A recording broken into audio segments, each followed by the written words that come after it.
Hey guys, it's Hexical here, and today we're going to be modding and rebuilding this Gamakay K61 that Banggood sent out to me. But before we do that, let's go ahead and just do a little overview of the keyboard itself. This is the Gamakay K61, a 60% stacked acrylic keyboard, which allows it to have this amazing RGB that you can see right here. Quite frankly, there are a lot of RGB effects on board this keyboard too. Of course, as with pretty much any other keyboard that I've reviewed on here, this keyboard is hot swappable. It features a 5-pin hot swap PCB, so that means it can fit virtually any switch too, which is nice. Another thing that I like about it is that it has a USB-C port, which means that you can use any coiled cable that you pretty much have already. With the overview done, and before we get into the stock sound test, I just want to say make sure to subscribe and hit the like button. It helps me out and it only takes you a few seconds. Now let's go ahead and get into the stock sound test of this keyboard.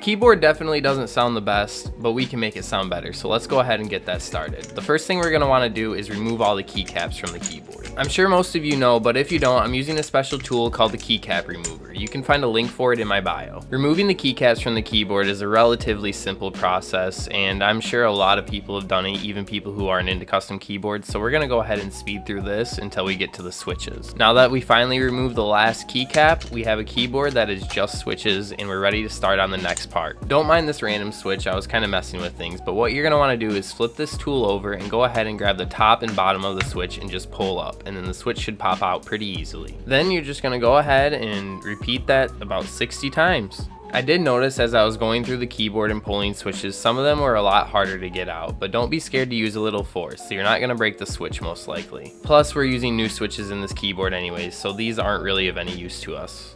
And then finally, once we pull the last switch out, we're complete and we're ready to take the whole keyboard apart. So let's go ahead and do that.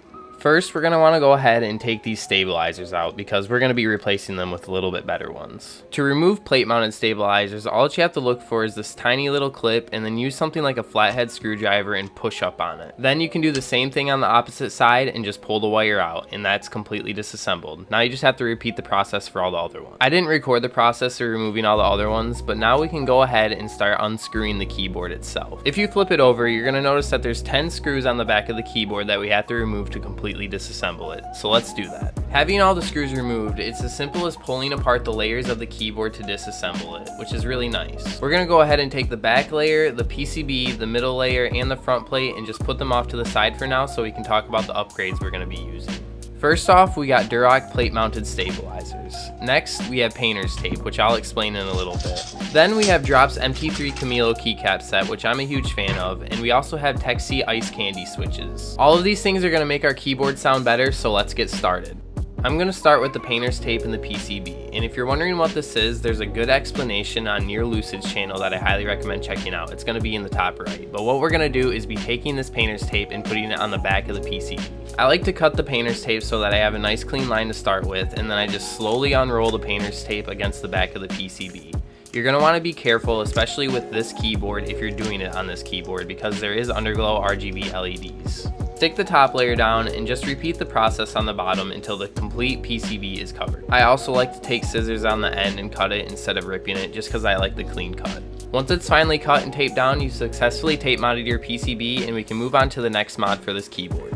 Next up, we're going to be lubing and clipping these Duroc V2 stabilizers. For the lube, we're going to be using Krytox 205 Grade 0 and XHT BDZ. You can find these and all the other parts I'm using in the description below. The first thing we're going to do is we're going to take the stems of the stabilizers and we're going to clip the legs that are sticking out, which you can see right here. I have flat clippers that I use this for, but you can also just use nail clippers to do this too. Just make sure that it's nice and flush after you're done cutting. Your goal is to get those two little prongs off and make it flat as possible on the bottom. Then you just have to repeat this for all the stems of the stabilizers we're using. Next, grab the Krytox 205 Grade 0, your brush, and a stem. We're going to go ahead and start lubing. I recommend going ahead and getting some from the container and then getting a thin layer and putting it on the cap so that you don't get too much on the brush. Then you're just going to want to lightly brush the sides of the stem. Make sure not to use too much because if you do, your stabilizers are going to get mushy and that doesn't feel nice. Next, we're going to go ahead and move on to the housings. Get another light coating of lube on your brush and then just rub the insides of the housing. Once again, making sure that you're not using too much lube because you don't want mushy stabilizers. Just make sure that you get both sides of them too. The last step of lubing our stabilizers is grabbing our XHT BDZ and lightly coating the wire with it. I highly recommend getting this stuff for your wires. It's honestly amazing and I haven't gone back to anything else since I started using it. What I aim for when using this lube on stabilizer wires is just coating the wire enough so that I don't see any of the metal underneath. Once I get to that point, I just go ahead and add another little bit to it so that I know it's nicely coated and then it's ready to go. Then just make sure you flip it to the other side and do the other side of the wire and make sure that it's as equal as you can get. Once you have both sides of the wire fully lubed, we're ready to assemble our stabilizer. Grab a housing and a stem, and what you're looking for is the side of the stem that has 2 holes, and what you want to do is match it up with the side that clips into the wire on the housing. Then you can go ahead and just set that off to the side and repeat it with all the other ones you have. Once you have 2 of them assembled, you can finally take your wire, and what you want to do is just grab it and slide it into the bottom hole of the stem, and then once you have it slid all the way in, you clip it down into the little clips of the stabilizer housing. Rinse and repeat for the other side and you have completed your first stabilizer. Now you just have to do it for the rest of them. Finally, it's time to reassemble the keyboard. Go ahead and grab the front plate and place that down in front of you. Then go and grab the PCB that we have and place that down so that the tape side is facing up toward you. You're also going to want to make sure that the USB port is lined up where it should. Don't worry about lining it up too perfectly though, because this next part, the little middle piece, will kind of help you guide the PCB into where it should be too. Once you have that all lined up, grab the back plate that we have, make sure that the USB port's on the right side, and then drop that in. And then pretty much you're all ready to go. All that we have to do is screw it in.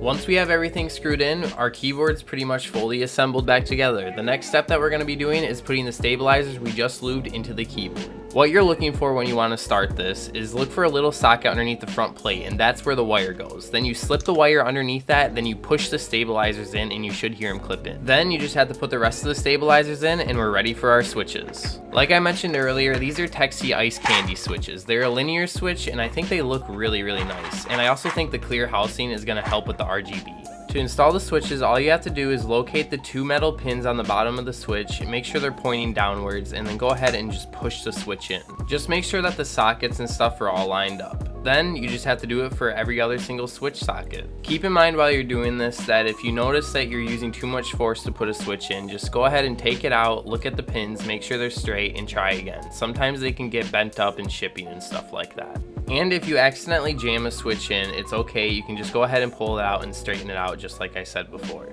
Once we install our final switch, our keyboard's ready for the keycaps and we're one step closer to being done with this keyboard. But before we do that, I just want to appreciate how good these switches match with the keyboard itself. And let's go ahead and take a look at the RGB. I just love how these Texi Ice Candy switches make the RGB pop. The entire switch lights up and it looks absolutely amazing. Now that I'm done drooling over the RGB, we can go ahead and install the keycaps. Like I mentioned earlier, we're going to be using Drop's MT3 Camilo keycap sets, and these were actually sent to me by Drop. There's going to be a link in my bio for these keycaps and my affiliate link for them down below in the description. These are one of my favorite keycap sets. I just love the colors, and the thickness and feel of them is great too. And the MT3 profile is honestly really nice to type on as well. With the keycaps installed, that pretty much concludes our modding of this Gamakay K61, and I gotta say, I think it looks really nice with these keycaps.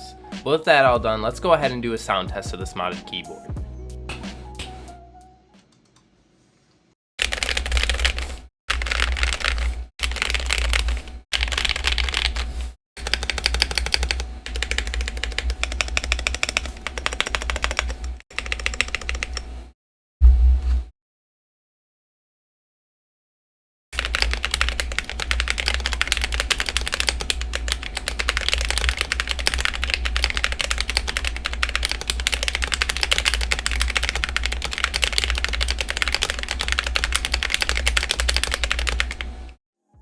And that concludes our modding of the Gamakay K61. I hope this video helped you out, and if it did, make sure to leave a like and subscribe as I'm going to be posting more keyboard content like this. If you want to buy this keyboard or any of the parts I use, they're all going to be linked down in the description below. And a huge thank you again to Banggood for sending this keyboard out to mod. That'll be it for this video. Thanks for watching. See ya.